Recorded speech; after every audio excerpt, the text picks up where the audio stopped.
Hey Shri Krishna. So today I'm going to touch about a very important and a sensitive topic as well as a topic that needs a lot of attention and focus on. This is about a little bit about birth rebirth. Okay? Birth rebirth.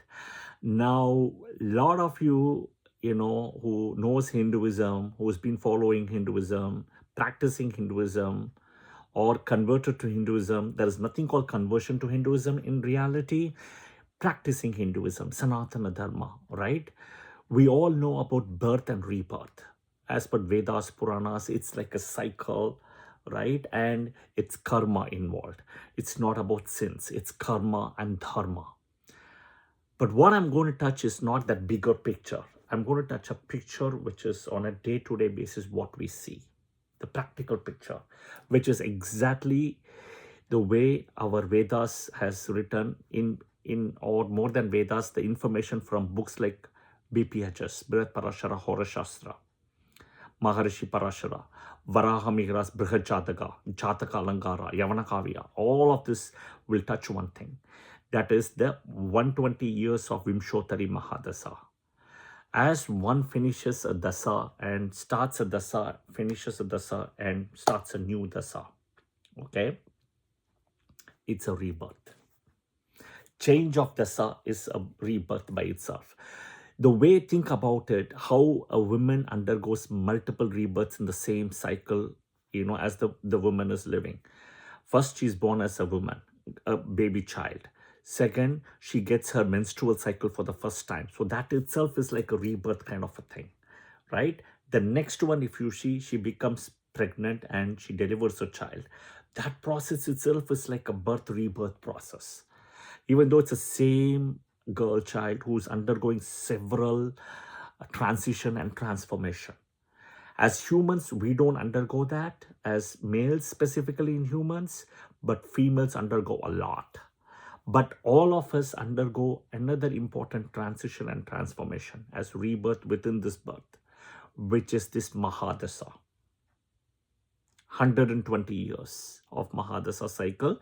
We may not experience the 120 years based on our karma, but that is the fact. So when you finish Ketu, you start Venus. That is a big transformation, a big change. When you finish Venus of 20 years and you come to Sun, 6 years. Ketu is 7, Venus is 20, Sun is 6. And do note, all of them is 360 days per year, not 365, 25. Okay, but 20 years is a lot of time to run a Mahadasa. And when you stop, you're changing. But there is another important thing here. Ketu is a team A planet. Ketu by itself is a difficult planet. Ketu is team A. Then you come to Venus, team B. Then you come to Sun, team A. Moon, team A. Then Mars, team A. Then Rahu, team B. Then Jupiter, team A. Saturn, team B. Mercury, team B. This is one way of classification. There is another way of classification as malefic and benefic. Ketu, malefic. Venus, benefic. We're talking natural malefic, natural benefic. Sun, malefic. Moon, natural benefic, see the strength. Mars, 75% malefic, 25% benefic. Mars, okay, that is Mars. Then Rahu, 100% malefic, but it can give you high heights for specific ascendants like Virgo ascendant, Gemini ascendant. And it can create a downfall for Cancer and Leo. Jupiter, 100% benefic, natural benefic. Saturn, 100% malefic. Mercury, 50 benefic, 50 malefic. So there is two different ways of the classification how I have done by teams, team A, team B. Second, natural malefic, natural benefic. Okay. Third classification is functional malefic, functional benefic. Ketu, right? Natural malefic, functional, it can be a functional benefic to a minor extent for team A ascendant, functional malefic for team B, but then other rules apply for Ketu and Rahu always. There is a 7 shades. I published a video, watch it. Venus, natural benefic for team B ascendants, natural malefic for team Sorry, I said natural, my mistake. I'll correct. Venus, team B ascendants, functional benefic as well. Team A ascendant, functional malefic. Functional. Sun, team A ascendant, functional benefic. Team B ascendant, functional malefic. Gemini and Virgo ascendant, he can do a little bit better, but others, problem. Moon, different ways. Look at it. Moon is the Rashi Lord. So as a Rashi Lord, he can be benefic for you, right? Second, Team A ascendant is a benefic, but you have to check the strength of the moon. Team B ascendant is a malefic in a way. For Gemini and Virgo, because of Mercury connection, he can do well. For Gemini and Virgo. Even though for Gemini, he is a Maraka, but he doesn't do that much. Mars. Team A ascendant, functional benefic. But for a Team B ascendant is functional malefic. Rahu. 7 shades of Rahu is there. In general, he will do very good for Team B than Team A. In general, Rahu. But Virgo and Gemini ascendants Rahu will do good. Okay, all right. Next is Jupiter. Functional benefic for Team A, functional malefic for Team B. Okay. Next, Saturn. Functional benefic for Team B, functional malefic for Team A. Mercury. Again, like Moon. In general, Team B ascendants, he will do good. Team A ascendants, he may not do good, especially Cancer ascendant. But if Mercury is independent, he can be a benefic for Team A also, like Team B. Okay, but the Adipatya Mercury will be a problem.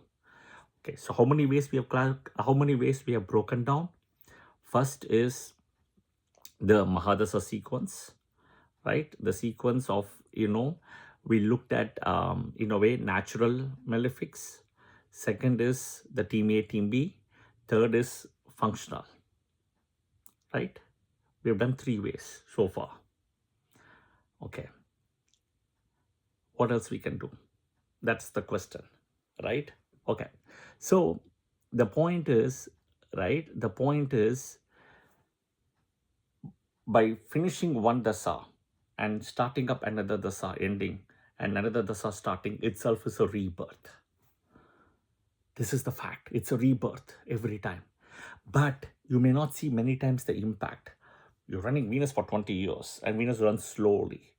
So you may not see the change. Think about jet lag.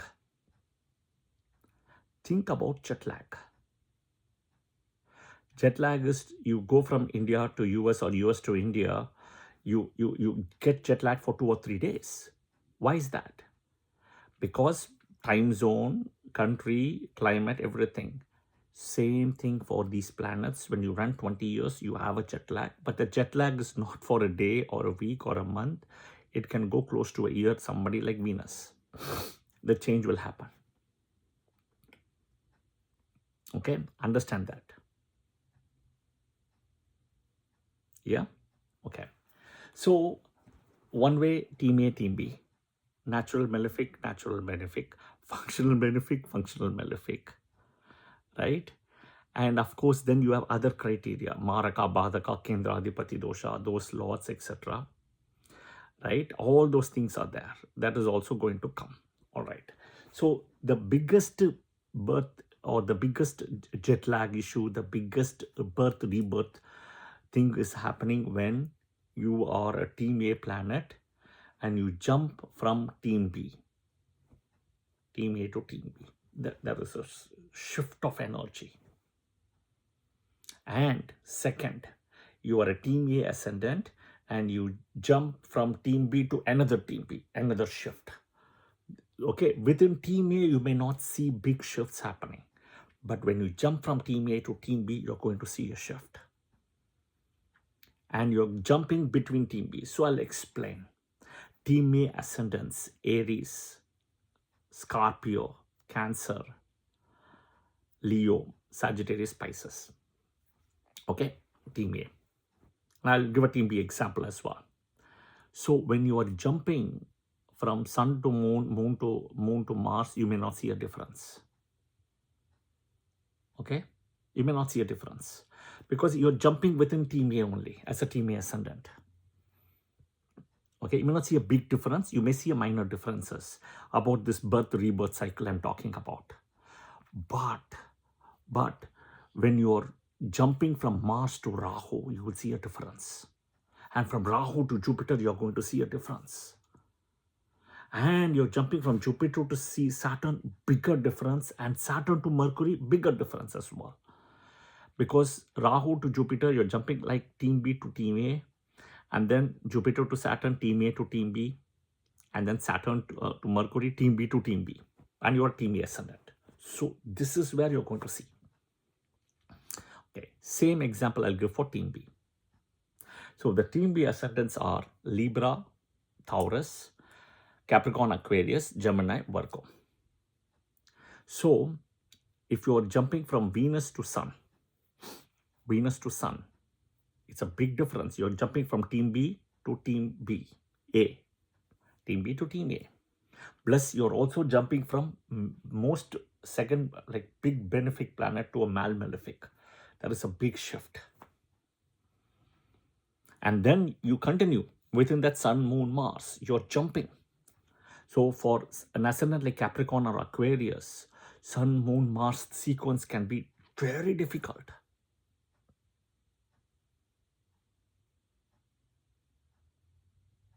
Very difficult. Watch out. So then, this shift of energy is dangerous. Difficult for the brain, mind, stress, etc. So what are the things one should do? That will be the question. There is something called Dasa Sandhi Pujas. Okay, Dasa Sandhi Pujas. BPHS has also given remedies for each of the Dasa.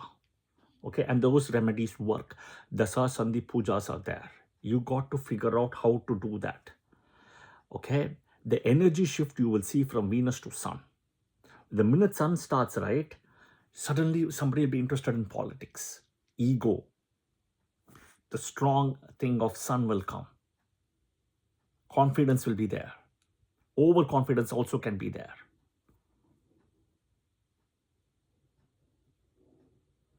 Right? Okay. The other important thing, which I wanted to save it for the last. So I hope I understood or I clearly explained to you guys, and I hope you kind of got the picture. The sequence, the Mahadasas and everything. I still have to create the header picture. Okay, the header picture for this, because I have to think through how to create this header picture. Okay, the last but not the least. So Sun and Moon are royal signs because they own one planet. So in a way, what happens is, the tricky part is the dual adipatya. That also can give a challenge in birth-rebirth cycle. That is the last one, which I wanted to keep it for the last. So there are 4 different ways of this birth-rebirth in the cycle. One is, in a way, if you see, natural benefic way. Second is functional benefic way. The third is team A, team B planet classification. And the fourth is dual adipatya. So for example, for a Gemini ascendant, Saturn owns 8th and 9th. So it's going to give results of both. So you have to apply Bhavat Bhavam. And in case Saturn is in Libra for a Gemini ascendant, he's going to give results of both 8th and 9th. So there is the dual adipatya Saturn is going to give. So every planet, even if you're a team B, is going to give you that. Venus is going to give you 5th and 12th. So that is also the challenge. Right? That is also the challenge. Another example for a Virgo ascendant, Venus owns 2nd and 9th. Venus is also a Maraka here. So he's going to give you a little bit of the Maraka effect, whatever said and done. So that itself is a challenge. So there are 4 different ways, if you see how I have classified about birth, rebirth, everything. Dasa Sandhi Pujas and remedies. So I will definitely do a video down the line for Dasa Sandhi Pujas, which is very important. I myself have to identify places in India who's going to do that for each of the dasas. So wait and watch as I publish when I work with temples directly to implement this as well. But this is important. There are pujas which is done for Grahan, Amavas, right? Rahu doing the Grahan, Ketu doing the Grahan, Gandhantas, everything there is, because the book has everything. BPHS has this. But this Dasa Sandhi Puja is a tricky one, so I got to figure out everything for this. Each and every Dasa, what are the pujas needs to be done, when to done, timing, what and all needs to be done. Everything is there. I will definitely publish it as a comprehensive video from each Dasa, Ketu to Venus, what you're supposed to do. Venus to Sun, Sun to Moon, everything. I'll have to do it. Give me time. I will definitely publish this. It's in my to-do list. Okay. So I have to do also groundwork in the ground, like with temples, to implement this as well. Not everybody is doing this. Somewhere here and there, randomly, some Dasa Pujas has been done. But these 4 ways of the way I broke it down is what causes this birth, rebirth within this thing. Yeah, within this current birth. I'm not even going to the bigger cycle of birth, rebirth. It's within the same cycle of birth, rebirth, we have this. I've also mentioned it. If you read the Bible, Genesis 6-2 says 120 years, which is a knockoff from the Hindu text. Guys, I'm sorry, this is the fact. Otherwise, you come and prove it to me. What is the source for the Bible and how the 120 is got? Otherwise, it's in my head that it's been knocked off. Yeah? My point is not to bring it down. My point is to say that Hinduism is the best and Hinduism has all the information. We just don't know how to use and navigate through that. Yeah, okay. And again, do guys note, each year is 360 days, not 365-25. Okay, so remember that.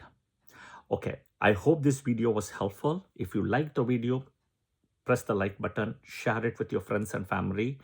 Do follow my channel so that you're updated with the latest and greatest videos by pressing the subscription and bell notification button. Yeah, do share it with your friends and family if you feel this is relevant and beneficial for them.